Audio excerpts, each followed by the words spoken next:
एक दिन दादा जान, तोता और तोते के नन्हे नन्हे बच्चे ने मिलकर एक बहुत दिलचस्प फैसला किया। उन्होंने कहा, चलो हम अपनी कार बनाते हैं, ऐसी कार जो सहरा में भी दौड़ सके।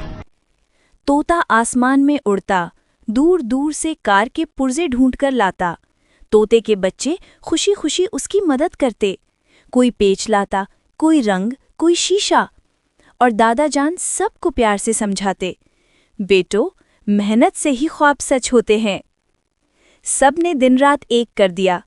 आखिरकार एक चमचमाती खूबसूरत कार तैयार हो गई। सब ने खुशी खुशी कार में बैठकर सैर शुरू की। दादा जान गाड़ी चला रहे थे, तोता और उसके बच्चे खुशी से गाना गाते जा रहे थे।